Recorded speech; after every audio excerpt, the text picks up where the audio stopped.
دوستو کیا آپ جانتے ہیں کہ اس وقت دنیا میں سب سے طاقتور کمپیوٹر ایک سپر کمپیوٹر ہے جو 2 لاکھ ٹریلین کیلکولیشنز فی سیکنڈ کر سکتا ہے اور جو 100 GB پر سیکنڈ سے بھی زیادہ سپیڈ کے ساتھ کنیکٹ ہوتا ہے۔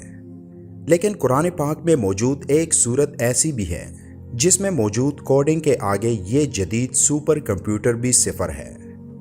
سورہ الکوثر قرآن کریم کی سب سے چھوٹی سورت ہے، لیکن آپ یہ جان کر حیران رہ جاؤ گے کہ قرآن کی اس چھوٹی سورت میں نمبر 10 کی کوڈنگ اس انداز سے موجود ہے کہ آج کا سپر کمپیوٹر بھی اس کمال کوڈنگ کے سامنے صفر ہے۔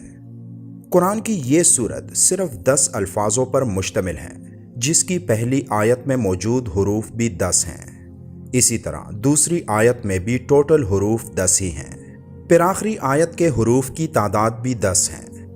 وہ حروف جو اس صورت میں صرف ایک دفعہ آئے ہیں ان کی تعداد بھی 10 ہیں۔ اس پوری صورت میں سب سے زیادہ تکرار سے جو حرف آیا ہے وہ حرف الف ہے جو 10 دفعہ آیا ہے۔ اس صورت کی تمام آیات کا اختتام حرف را پر ہوتا ہے جو کہ حروف ہجا میں 10واں حرف شمار ہوتا ہے۔ قرآن مجید کی وہ صورتیں جو صرف را پر اختتام پذیر ہو رہی ہیں ان کی تعداد 10 ہیں، جن میں سورہ الکوثر سب سے آخری صورت ہے۔ اس صورت کی ہر آیت میں موجود دوسرے لفظ کا اختتام کاف پر ہوتا ہے اور یہ تینوں الفاظ 10 مختلف حروف سے مل کر بنتے ہیں۔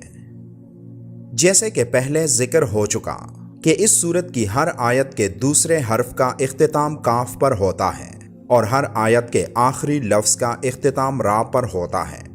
تو اب سمجھنے والی بات یہ ہے کہ حرف کاف کی نیومیریکل ویلیو 20 ہے، جبکہ حرف را کی نیومیریکل ویلیو 200 ہے۔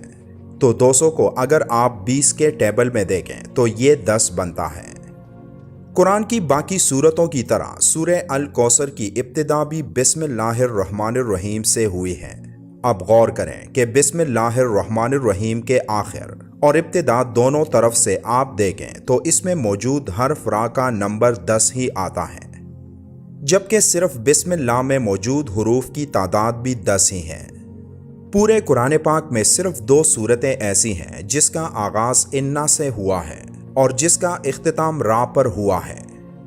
پہلی صورت سورہ القدر ہے جو قرآن میں 97 نمبر پر آتی ہے، اور آخری صورت سورہ الکوثر ہے جو قرآن میں 108ویں نمبر پر موجود ہے۔ اب ان دونوں صورتوں کے درمیان صورتوں کی تعداد بھی 10 ہی بنتی ہے۔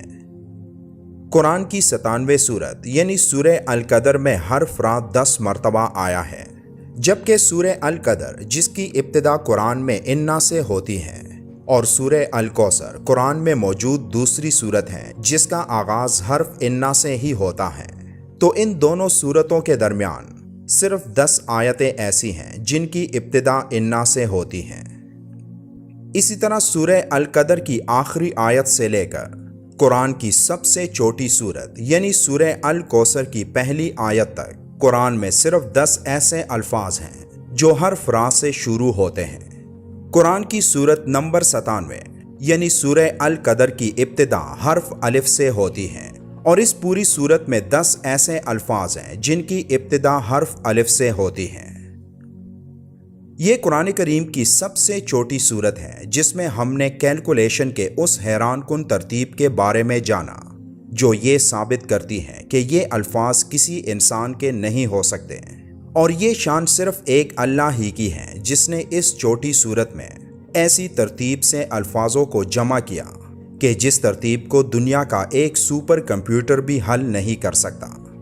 اب آپ سوچیں کہ یہ تو قرآن کی سب سے چھوٹی صورت ہے، تو قرآن کی باقی صورتوں میں کتنی کیلکولیشن موجود ہوگی؟ یقیناً آپ کی سوچ کام کرنا چھوڑ دے گی جب آپ اس بارے میں سوچنا شروع کر دیں، اور اسی لیے اللہ تعالیٰ قرآن مجید میں فرماتا ہے کہ ہم نے اپنے بندے پر جو کچھ نازل کیا ہے اگر تمہیں اس میں شک ہو تو اس جیسی ایک صورت ہی لے آؤ۔ اللہ تعالیٰ مجھے اور آپ کو حوض کوثر سے مبارک پانی پلائے جس کے بعد ہمیں پیاس ہی نہ لگے، آمین۔